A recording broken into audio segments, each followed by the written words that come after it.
Hola a todos, en este vídeo vamos a hablar sobre el arte románico y vamos a comenzar hablando sobre la arquitectura románica. Bien, digamos para comenzar que el arte románico es aquel que se da en gran parte de Europa entre el siglo XI y el siglo XIII. Debe su nombre a la semejanza de algunos de sus elementos con el arte romano. Y también remarcar que debido a la importancia de la religión en la época, la mayor parte de las manifestaciones artísticas que vamos a ver son fundamentalmente religiosas. Dentro del arte románico, la arquitectura va a tener mucha importancia. Por ejemplo, al hablar de las construcciones de iglesias y monasterios sobre todo. Y el resto de las artes van a estar a servicio o se van a dedicar a estar supeditadas a la arquitectura. Estamos hablando sobre la iglesia románica y digamos que se construían en piedra y por tanto muchos de estos edificios nos han llegado hasta hoy. Hablemos de la planta, es decir, el plano del edificio. Y en un principio eran de planta basilical, esta planta tiene origen romano y tenía una o tres naves. Aquí vemos que en este caso tendría una nave, dos, tres naves. Pronto se le va a añadir un brazo corto, el transepto, que es este de aquí, y le va a dar al edificio forma de cruz latina. Bien, aquí tenemos señalado el transepto y como decimos es el que le va a dar forma de cruz latina al edificio. Teníamos también el crucero, que sería esta zona de aquí donde se cruzan los dos brazos, este y este.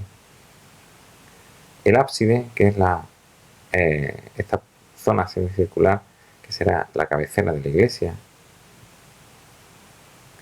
La girola, que sería este pasillo que rodea el altar, que estaría por aquí, rodearía el ábside. Y también encontramos una o dos torres campanarios que se utilizaban para llamar a la oración y también como torres vigías. Vamos a ver cuáles son los elementos sustentados, es decir, los elementos que se sostienen, que son sostenidos en la iglesia.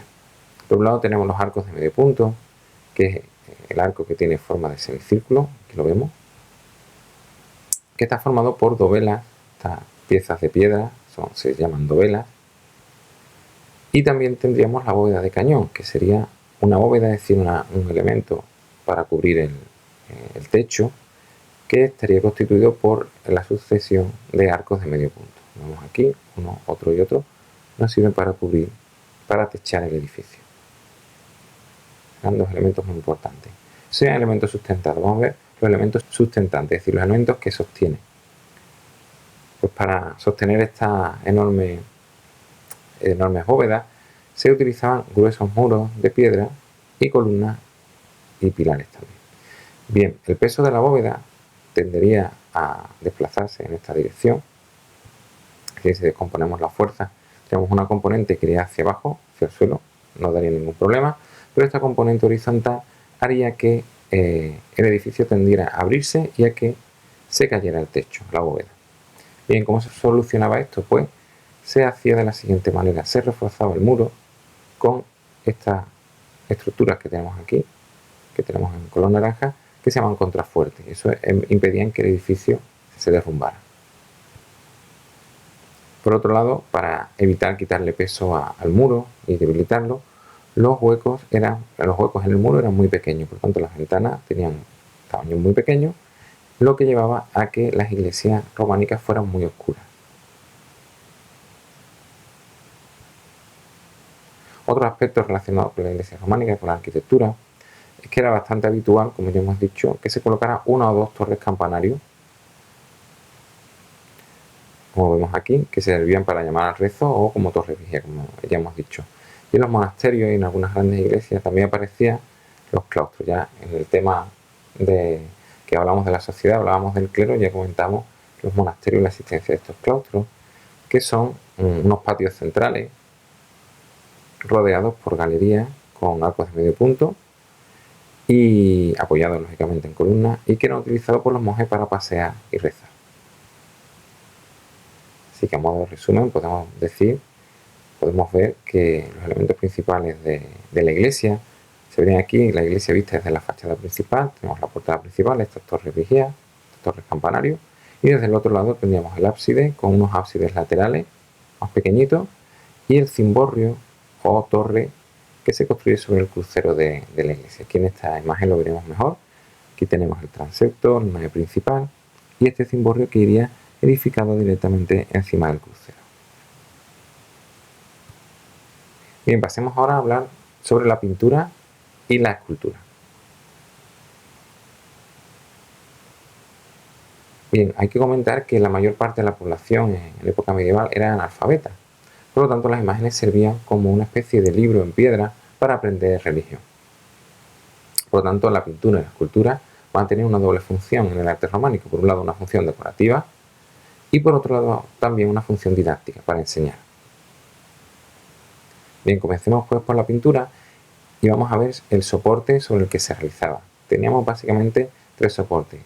Directamente los muros, que es lo que se denomina pintura al fresco, que sobre el muro se extiende una gruesa capa de yeso, se trabaja mientras está húmeda y una vez que se seca esa capa, pues los colores quedan ya fijados. Hay que trabajar relativamente rápido por esta razón. Por otro lado tenemos la pintura sobre tabla, que lógicamente se hace sobre madera, de ahí el nombre, pero se extiende primero una fina capa de yeso sobre la que se pinta. Estas tablas servían para cubrir los frontales, es decir, la parte delantera de los altares. Otro soporte también será el pergamino, ya que los libros se solían iluminar, se solían ilustrar.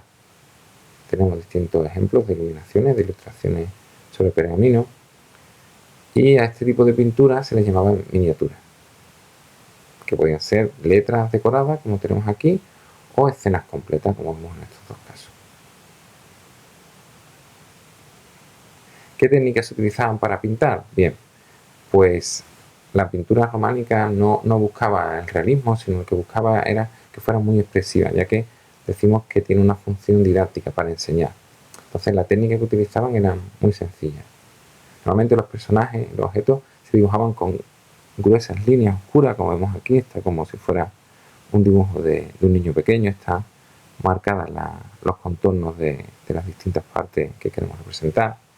Los colores van a ser planos, no vamos a tener ningún tipo de gradación, sino todo el mismo color, un color, como decimos, plano, y por tanto no vamos a tener ni volúmenes, pero tampoco vamos a mostrar ningún tipo de profundidad. Todo aparece que está realizado en el mismo espacio, en el mismo plano. No sabemos exactamente qué está delante, qué está detrás, no hay ningún tipo de profundidad en la pintura.